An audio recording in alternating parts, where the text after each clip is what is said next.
Okay, y'all ready? Okay, thank y'all for being here again today.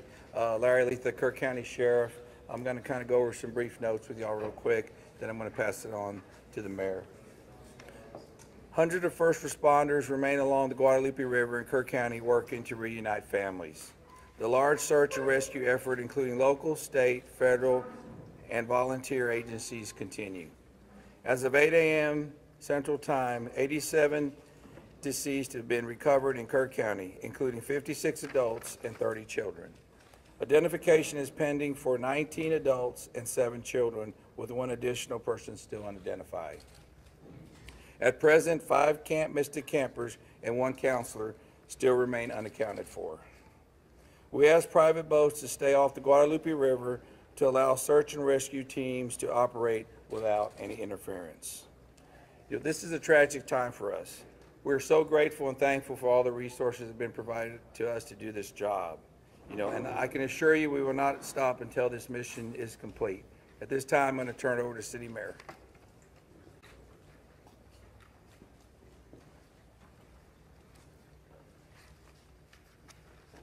Thank you for being here. I'm Joe Herring Jr. I'm Mayor of the City of Kerrville.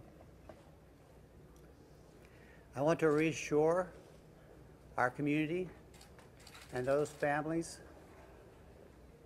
that the city, the county, the state, and the federal experts are working together, not separately, but as one team. If you go inside the Emergency Operations Center, you don't see silos. You see one team. I want to talk briefly about in-kind donations. The outpouring of generosity has been tremendous, and we are grateful. We are working on a new system to accept donations. And when those plans are complete, we will post them online on the city's Facebook page. We are grateful. We need a new system to handle the generosity of the world. Financial donations can still go to communityfoundation.net. That's the community foundation of the Texas Hill Country. Again, we are grateful for the generosity of the world. Over and over, I've asked you to pray. It occurred to me that I haven't asked you for what to pray specifically. Please pray for those who mourn, for those who wait, and for those who help. Now I'd like to call on Lieutenant Colonel Ben Baker.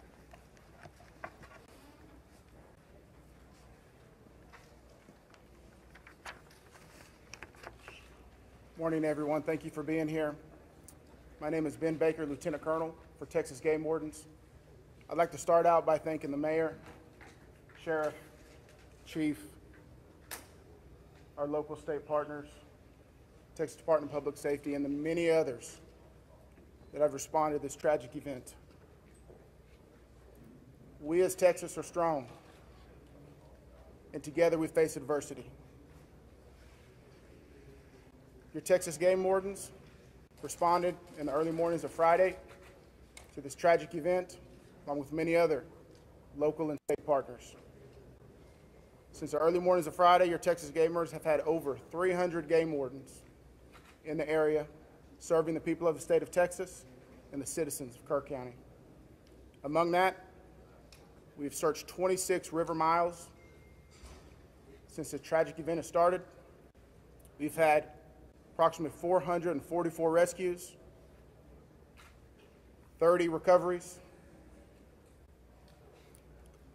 Some of our resources and assets we have dedicated to this tragic event include 2 helicopters with hoist teams, 12 teams, 10 canine units, 9 swiftwater boat crews, 15 airboats, 16 UTVs, and 169 four-wheel drive vehicles.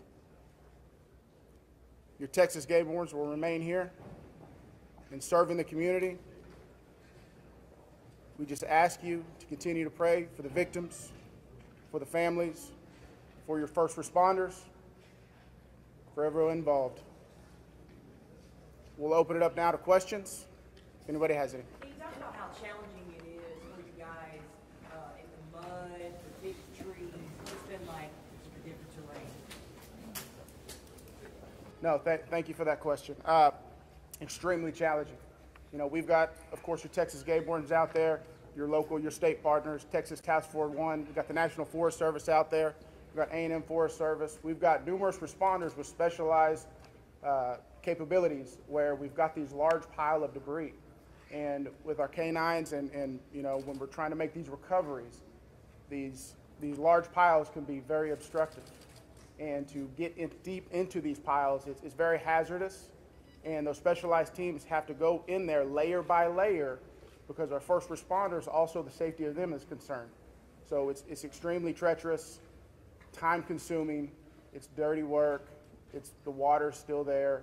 So we're having to go layer by layer, peeling these off to make those recoveries. So we're...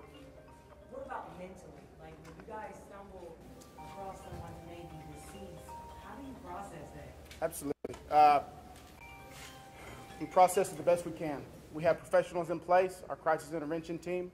All the agencies have some members representing there, and officer wellness is a first responder wellness is a key component to these operations. So we're maintaining and monitoring our officer wellness, our first responder wellness.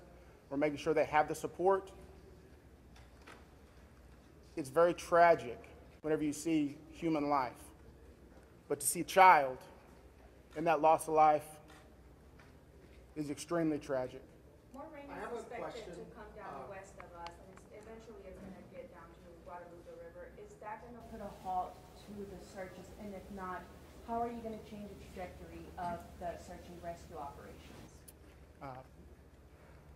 So with the water coming down, that is always a concern, and I'm sure you've been monitoring the last couple of days where we've had some reports of maybe some additional water coming in. Obviously, that's going to impact the search and recovery efforts. You know, us with numerous other agencies do have air capabilities, drone capabilities. We've got numerous fixed wing, rotary helicopters here. So it will alter our patrol patterns and alter our searches, but it won't deter them. Can you outline what specific discussions and actions were taken between the time the first flood emergency alert came in at 1:14 a.m. and then when the river first started flooding those hours later? What were the specific actions and discussions that happened in those hours? Can you repeat that again, please? Sure, absolutely. I would like to know if you could outline, please, what the specific actions and discussions were that local officials took between 1:14 a.m., that's when the first flood emergency alert came out, and hours later when the river first started flooding. What happened in those hours? What I can tell you, when I was first notified, it was around the 4 to 5 area. One of my sergeants was in dispatch when the first calls started coming in, the actual 911 calls come in. It was between 4 and 5 when I got notified. Okay, but prior to that, in that 3 to 4 area, my understanding is, and we're in the process of trying to put a timeline. You know, that's going to take a little bit of time. As I've told you several times, that is not my priority this time. There's 3 priorities. That's locating the people out there, identifying and notifying the next of kin. That is what I'm taking as my job as sheriff here to do. Okay. With all due respect, sir, I think that the community here is asking these questions. What happened? When did it happen? Was the emergency manager awake at the time? Did they push the button to issue an emergency alert? Sir, it's not that easy when you just push a button, okay? There's a lot more to that. And we've told you several times. So did it happen, sir? I can't tell you at this time. You Okay. can't tell me if the emergency manager of the county actually issued an emergency alert. Okay, Sheriff, who Shimon, is just give me a second. Emergency Answer the question. Operations Center? Who Let runs him answer the question. the Emergency Operations I'll come back to you. Center? I ain't going nowhere. Appreciate it. Who runs the Emergency Operations Center? We have a communication center, a dispatch, okay? We have a communication center. That's where the calls actually go to the police department, then they're forwarded to Right, us. but leading up to this, in monitoring the weather, there's, in any large city, in any state, there's an Office of Emergency Management that is monitoring the weather, that is watching and listening and getting briefings. Who was getting those briefings in this city, in this county? Who was receiving that information? And who would have ultimately made the decision to evacuate? hearing what was coming in from the weather service and other people. Okay, what we would have done when we get notified, okay, I'm gonna tell you that. You're not emergency management though, right? The sheriff's not EOC. No, there is Who no, is I meant EOC? as the city, yeah. help me with that. So we understand you have many questions. Right. Hang on. No, I understand, but you're not gonna answer the question because that's up to the city manager and the mayor to answer those Correct. It's the questions. county emergency. We manager. understand you That's have the judge. many Where is questions. the judge? The judge is not here. We understand that, but right now, this team up here is focused on bringing We people understand that home. too, but there are a number That's of our focus. questions that are All leading those up to questions this. will be answered, but the priority right now It seems like you're is ducking bringing the- people home. We totally understand that, and we value the incredible work that is being done by those first responders. We're seeing them out there muddy and sweaty and grinding it out day after day.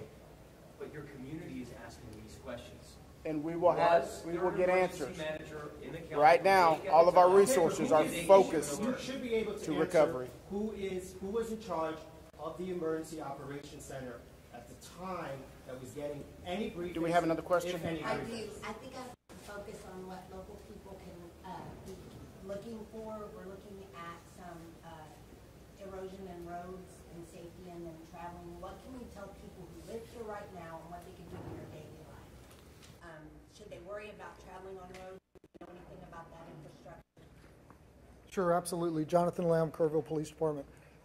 So we know that there's substantial road damage.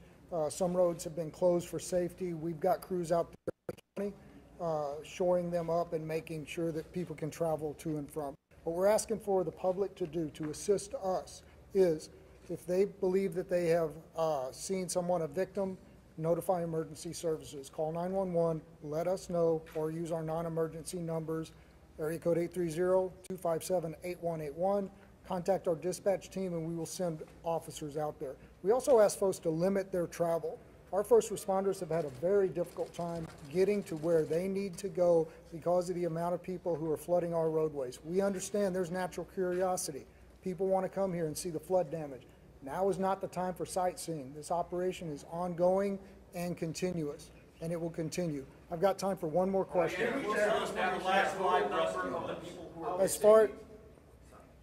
Last question. As far as I know, the last live rescue, unless there's new information, and I don't believe there is, was made on Friday. All right, I'm afraid that's going to have to do it for this morning. Can someone answer if the bodies have been released to the families, Sheriff? Excuse me. Have the bodies been released to the families? Some. I mean, they're an autopsy. I mean, How many are still missing? We have an estimate among the general population, not just the girls from Mystic, even just credible reports, is it hundreds still?